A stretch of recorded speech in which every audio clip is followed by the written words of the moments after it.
할렐루야. 예수님의 오심을 기다리는 강림절기, 빛으로 오신 우리 주님의 은혜와 평강이 광림의 온 성도들과 또 영상으로 함께 하시는 모든 분들에게 충만하시기를 간절히 축원합니다. 오늘 말씀의 제목은 겸손한 백성의 삶입니다. 겸손한 백성의 삶. 유다 왕 므낫세와 또 아몬의 죄악이 넘쳐 흐르던 시대를 살던 이 스바냐가 또 오늘 말씀을 통해서 요시야 시대의 귀한 하나님의 말씀을 전하고 있습니다. 요시야 시대에 유다 백성을 향한 하나님의 자비와 은혜를 생각하며 유다 백성에게 돌아오라, 하나님께로 돌아오라, 그 날이 심판의 날이 멀지 않았다는 외침을 하면서 오늘날 우리에게도 하나님께로 돌아오라는 귀한 은혜의 말씀을 주고 있는 줄 믿습니다. 이 스바냐는 자신이 히스기야 왕의 현손, 즉 4대 손임을 1장 말씀에서 밝히고 있습니다. 히스기야는 유다 왕들 중에서도 종교 개혁을 했던 사람으로 유명한 사람입니다. 이것을 말하는 이유는 이 스바냐가 히스기야의 후손, 즉 왕족임과 동시에 히스기야의 정신을 그대로 이어받고 있음을 말하고 있는 것입니다. 더불어 요시야 시대에 말씀을 전했다는 것, 이것 또한 성경에 나와 있는 유명한 종교개혁을 한 왕 요시야에게 그 정신이 이어지기를 바라며 하나님의 말씀을 전했던 것입니다. 그런 면에서 스바냐는 선과 선을 이어주는 사람, 단절된 하나님의 뜻을 이어주는 사람, 또 역사와 역사를 이어주는 사람이라고 할 수 있습니다. 그는 1장에서 여호와의 날에 대하여 말하고 있습니다. 그 날이 가까이 왔다고 선포합니다. 그날은 분노의 날이요, 또 환난과 고통의 날이요, 황폐와 패망의 날이요, 캄캄하고 어두운 날이요, 구름과 흑암의 날이라고 합니다. 사실 이 이스라엘에게 여호와의 날은 이런 고통과 또 어두움의 날이 아닙니다. 여호와의 날이란 주의 날, 즉 구원의 날을 의미합니다. 그들의 원수들이 심판받는 날이기 때문입니다. 그러나 이제 여호와의 날은 이스라엘에게도 심판의 날이 되게 되었다는 것입니다. 왜냐하면 그들이 더 이상 하나님만을 섬기는 하나님의 백성이 아니라 이방인과 같이 완전한 타락한 백성이 되었기 때문입니다. 하나님은 우리의 선함만을 보시는 것이 아니라 선함으로 가려진 죄악된 모습도 보고 계십니다. 선한 일을 한다고 해서 모든 죄악이 가려지지 않는다는 것입니다. 그것은 죄악을 가리기 위한 거짓된 선이기 때문입니다. 하나님은 이토록 백성들이 죄악된 모습을 보시면서 그들이 정말 겉모습뿐만 아니라 그 안에 모든 내면까지도 진실한 하나님의 백성이 되기를 원하셨습니다. 오늘 스바냐는 여호와의 날, 이 심판을 면하기 위해 공의와 겸손을 구하며 하나님께 돌아오기를, 하나님께 나오기를 선포하고 있습니다. 우리의 죄악은 우리의 선으로 가릴 수 있는 것이 아닙니다. 오직 하나님께 겸손과 또 순종으로 나아갈 때 주님의 은혜로 깨끗하게 되는 것인 줄 믿습니다. 먼저 오늘 본문을 크게 두 부분으로 나눠보면 1절부터 3절은 여호와의 진노가 이르기 전 하나님께로 돌아오기를 선포하는 내용입니다. 또 4절부터 마지막 15절까지는 블레셋, 또 모압과 암몬, 굿수, 아수르에 대한 심판이 이어서 계속해서 나오고 있습니다. 이스라엘을 둘러싸고 있는 동서남북 열방에 대한 심판의 예언으로 이들의 심판을 보면서 이스라엘은 기뻐할 것이 아니라 자기 자신들의 죄악을 발견하고 또 자신들에게도 이러한 심판이 임할 수 있음을 깨달아야 한다는 것입니다. 오늘 말씀을 함께 나누며 나는 과연 여호와의 날 어떤 자리에 설 것인가? 그날이 나에게 두려움과 환난이 될 것인지 아니면 기쁨으로 그날을 맞이할 것인지 우리의 삶을 돌아보며 언제나 주님 마음이 합한 복된 삶이 되시기를 간절히 축원합니다. 첫 번째는 하나님을 찾으라입니다. 하나님을 찾으라. 겸손한 하나님의 백성이 되기 위해서 먼저 우리는 언제나 하나님을 찾아야 할 줄로 믿습니다. 여호와의 날, 이 마지막 때에 우리가 해야 할 가장 중요한 것은 바로 하나님을 찾는 것입니다. 이스라엘의 문제는 하나님을 찾지 않았다는 것입니다. 이스라엘의 문제점은 늘 다른 것을 찾았다는 데 있습니다. 그들은 성공을 찾았고 더 많은 물질을 찾았고 더 많은 풍요로움을 찾았습니다. 하나님을 찾아야 하는 민족이 늘 하나님이 아닌 다른 것을 찾으며 살아갔다는 것입니다. 그들은 우상 숭배를 하고 인신 제사를 드리며 하나님의 질서에서 벗어난 삶을 살아왔습니다. 여호와를 찾는 길, 그것은 바로 회개하는 것입니다. 자신의 연약함을 인정하는 것입니다. 하나님 없이는 아무것도 할 수 없는 존재임을 고백하며 하나님께 나아갈 때 그 길에 바로 구원이 있는 줄 믿습니다.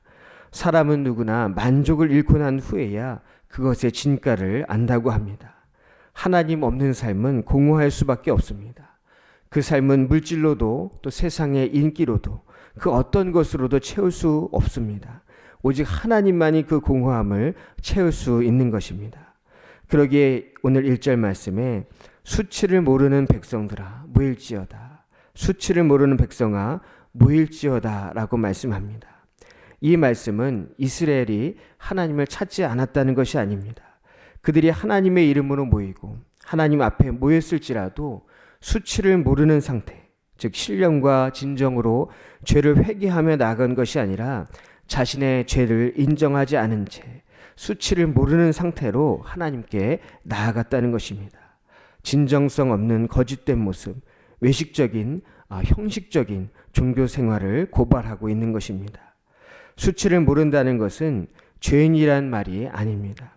죄가 있음에도 인정하지 않는 것, 회개할 것이 있음에도 아무 잘못이 없는 것처럼 생각하는 것, 이것이 바로 수치를 모른다는 것입니다.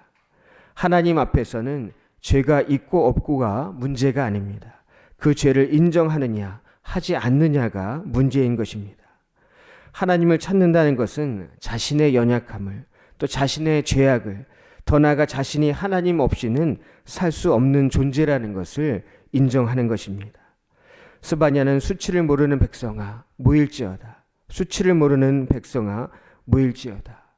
비록 너희들의 죄악이 무엇이고 회개가 무엇이며 너희의 문제가 무엇인지 모른다 할지라도 그럼에도 불구하고 일단 모이라.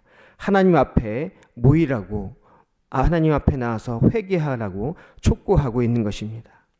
내 삶에 뭔가 문제가 있을 때, 아니 지금 아무 문제가 없다 할지라도 일단 먼저 하나님을 찾으시기 바랍니다. 하나님 앞에 진심함으로 나아가 자신의 죄를, 자신의 부족함을 고백할 때 하나님은 우리들의 모든 죄악을 용서해 주시고 또 우리들의 눈물을 닦아주시며 우리를 더욱더 거룩하고 풍요로운 길로 인도하실 줄로 믿습니다.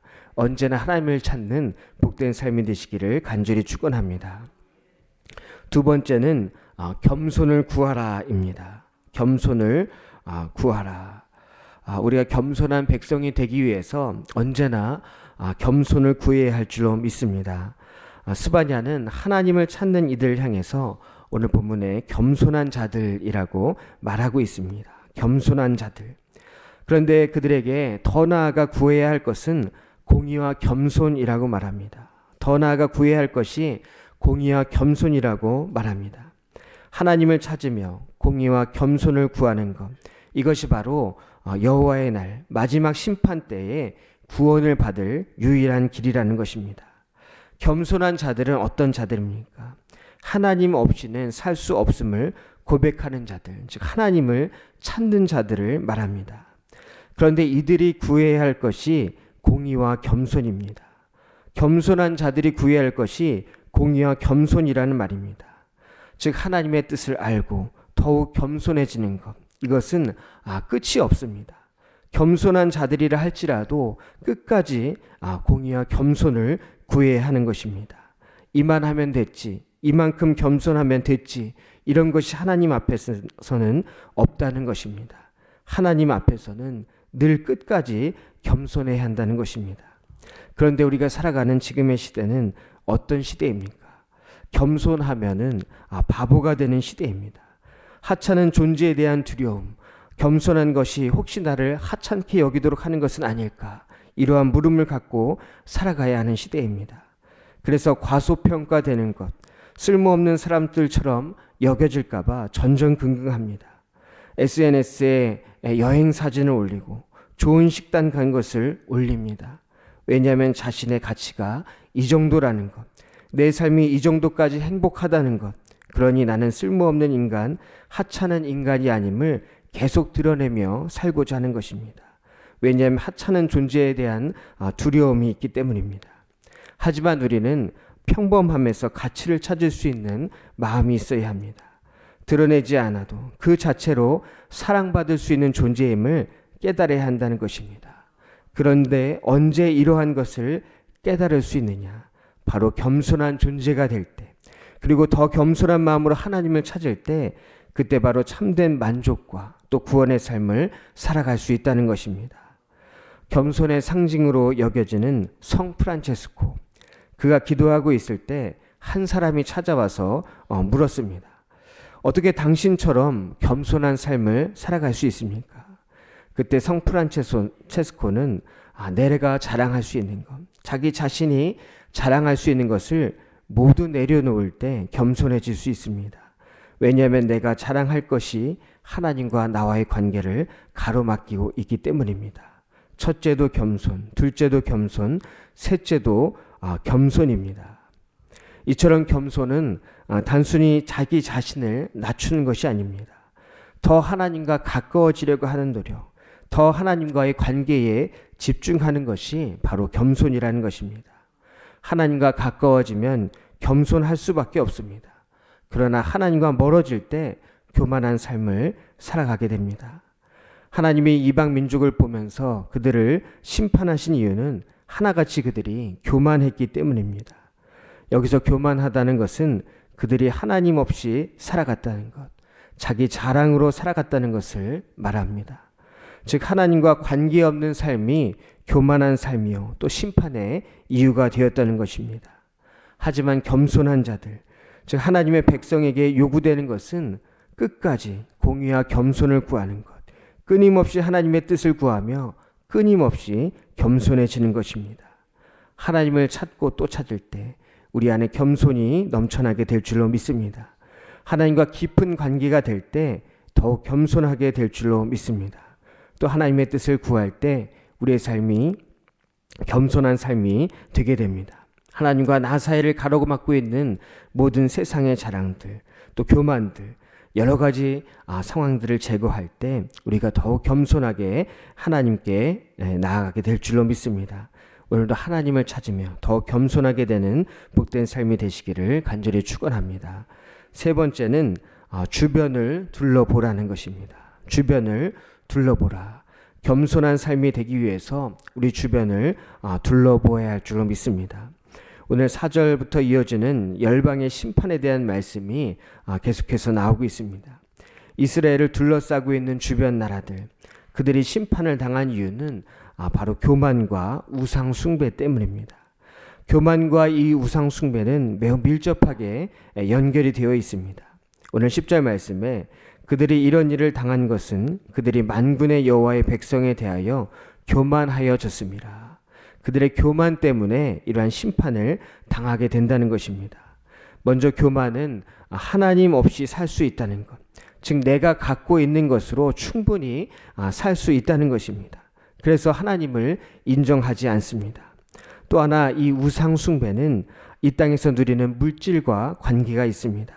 더 많은 것을 소유하고 누리며 또 현실적인 복을 구하는 것, 이것이 바로 우상 숭배입니다.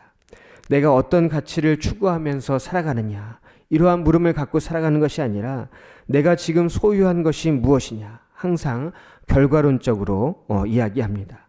그러기에 그러한 삶에는 진정한 기쁨과 감사가 없습니다.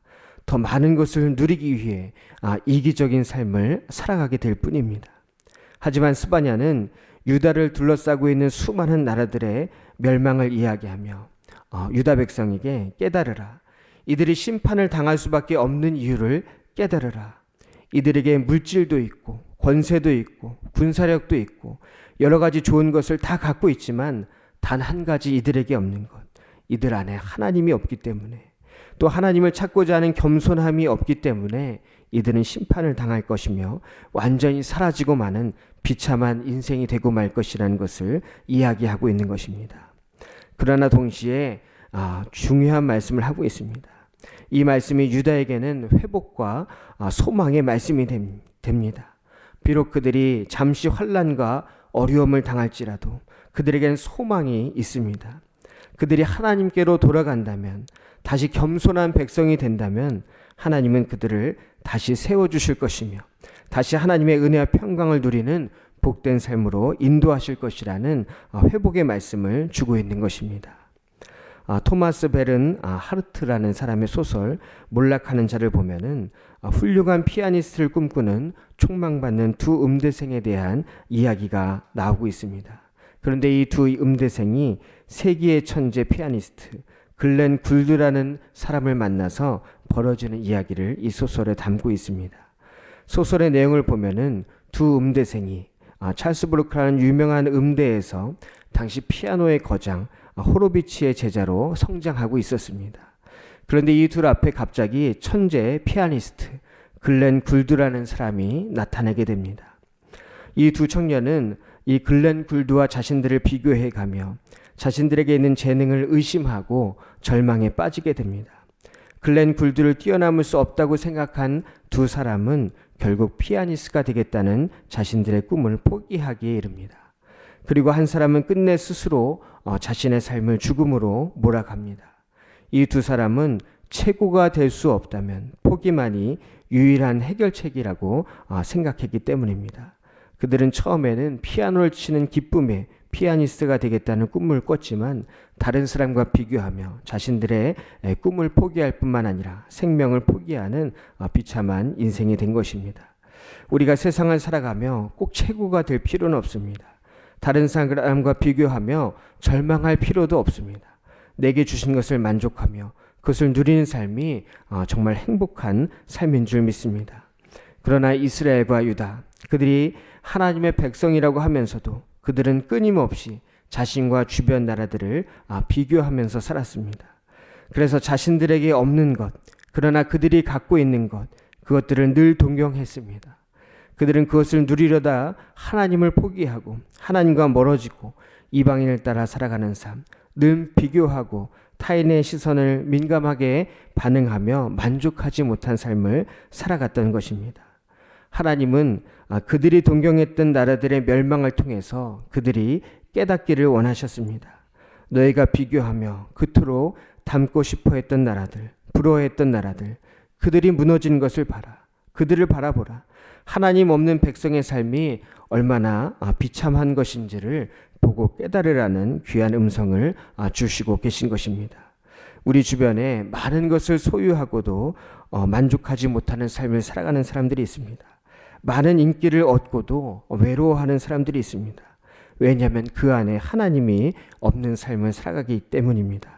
우리는 그들의 삶을 보면서 무작정 동경하고 또 우리 주변의 삶을 동경하며 살아가는 것이 아니라 내게 없는 것만을 생각하며 부러워하는 것이 아니라 하나님 없는 삶의 비참함을 깨닫고 내게 하나님의 계심을 감사하며 하나님께 영광 올려드리는 복된 삶이 되시기를 간절히 축원합니다.